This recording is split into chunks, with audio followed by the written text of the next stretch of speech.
Welcome to the Wealth Transfer with TC. Today I'm going to give you guys a quick update on Zion Oil and Gas. Now, I haven't done an update on Zion Oil and Gas for a while, and there are reasons for that, and I may or may not share that reason, by the end of this video. But there is some important updates that need to be discussed so you guys know what is going on and taking place. Because right now, they're currently not drilling, and they haven't been drilling since July. And then there's some other issues that I think that people need to be aware of too as well, as far as the drilling and the MJ01 and MJ02 pad and so on. But first, before we get into this, I'm not a financial advisor. And if you guys like these videos that I make, the support links are down below in the description and also the comment section. All right, so Zion Oil is currently sitting at 18 cents. If you remember, a year ago, it was sitting between 4 and 6 cents. A lot of us were buying it up. And up until the point where Manuel Johnson and Dave Scarlett prophesied that Zion Oil was getting ready to hit oil, and that was late 2024, and at that time they weren't even drilling. And so the price went up close to like 27, 28 cents, and then eventually after a couple months, the price did crash down to 8 cents. And since then, it did go back up to the 27, 28 cents area. For whatever reason, I wasn't paying attention at that time. All I know is that their work visas were getting ready to run out, and we had no real positive updates from Zion Oil and Gas. Now, the latest update that they did give us was back in July, where they had sent the rig crew home, and they had stopped drilling. Since they've stopped drilling, the price has only dipped down to about 15 cents. Now, I do want to talk about the short information really quick. Now, it's a lot different from what I'm used to seeing it. I'm used to seeing, 40, 50, 60% short volume.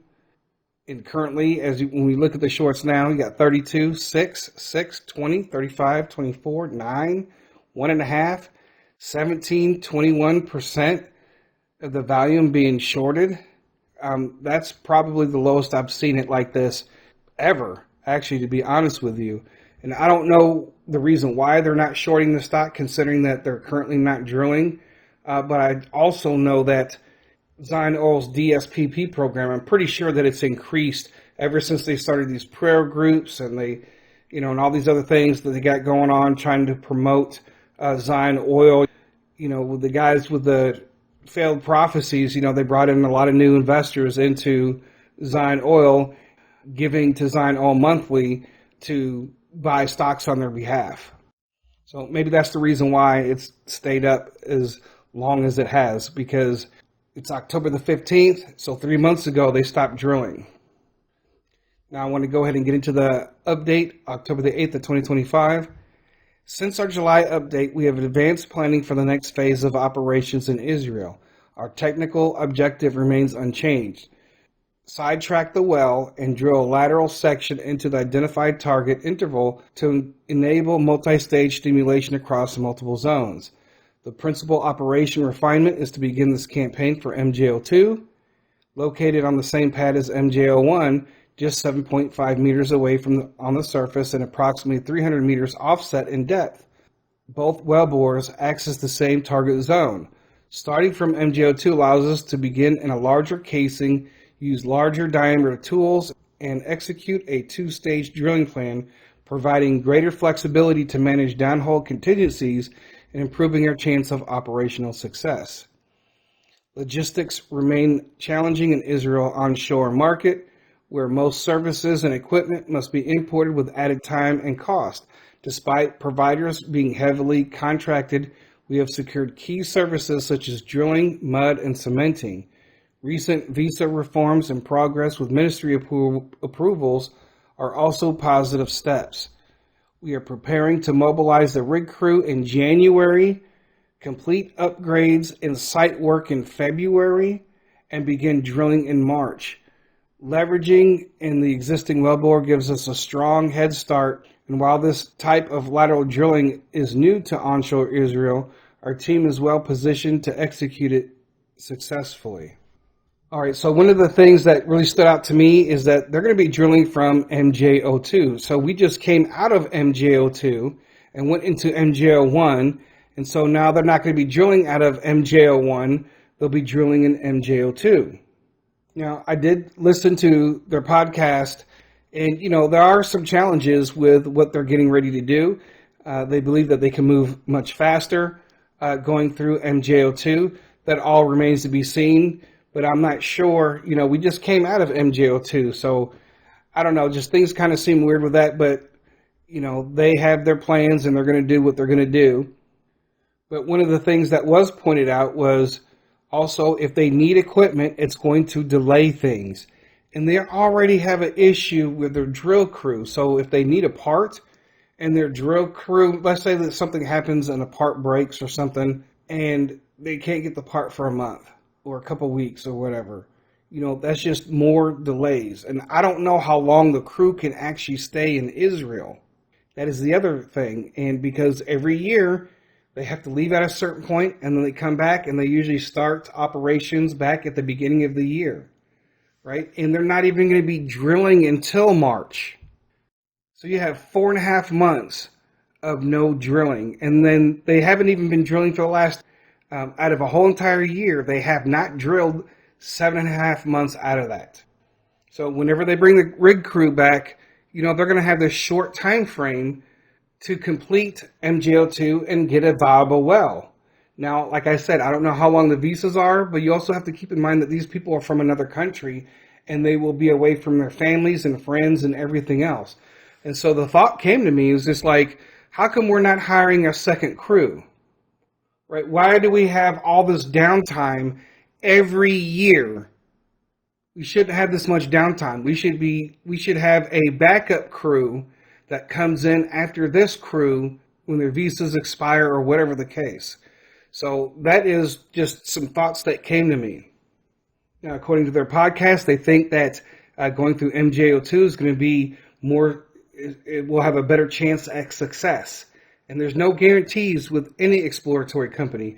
Folks, you have to remember, I have been in Zion Oil since 2018. I've known people who were even in it longer than I have been. Now, one of the things, I think I've already shared this before in a previous video, that I actually sold out of Zion Oil and Gas. I don't have any shares.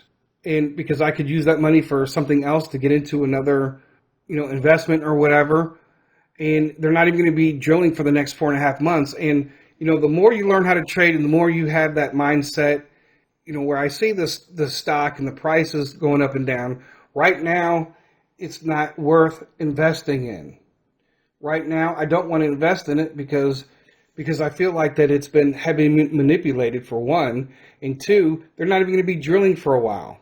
I could use that money for something else. It's not going to go up to $1. It's not going to go up to $5 right now. Everything is at a standstill.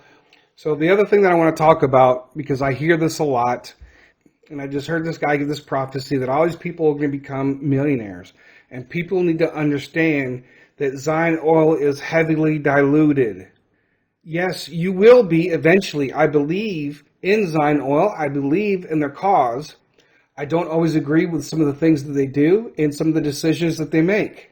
Got to remember, this is an exploratory company, and I actually took the time out to, learn how oil and gas and drilling works.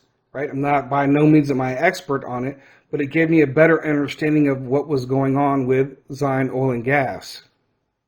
And so you have to remember that there are at least 60,000 investors in Zion Oil and Gas on a global scale who are waiting for the same thing. I see people say, I'm going to sell off at $1 or $2 or $5. You got to remember, you're competing with everybody else and Zion Oil as a company. And you also have to remember that somebody has to buy the stock.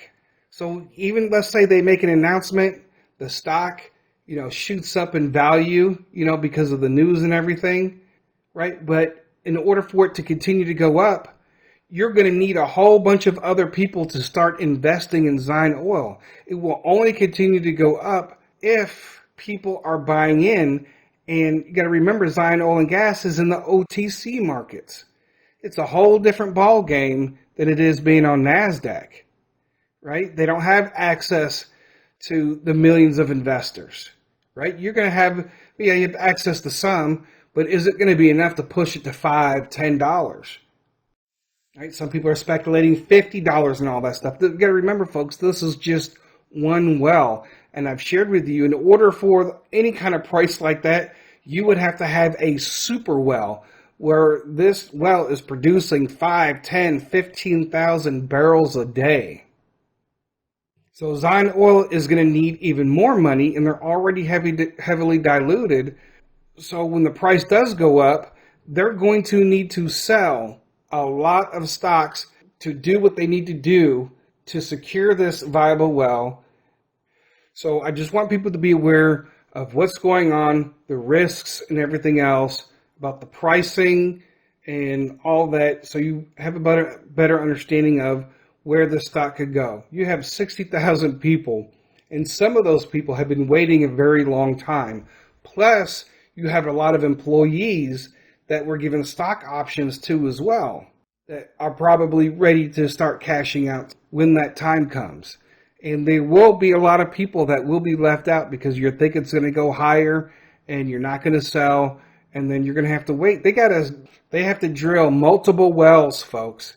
All this cannot be done on one well, and people need to understand that. They need to drill. As soon as they're done drilling and they have a viable well, they need to be drilling again. Right? Then when they drill the next well, you don't know if it's going to be viable or not. Right? This is why I say they got to have two crews. When one is done, when one is getting ready to be done, they got to bring in the second crew. So I just want to share these updates. You make your decision on what you want to do.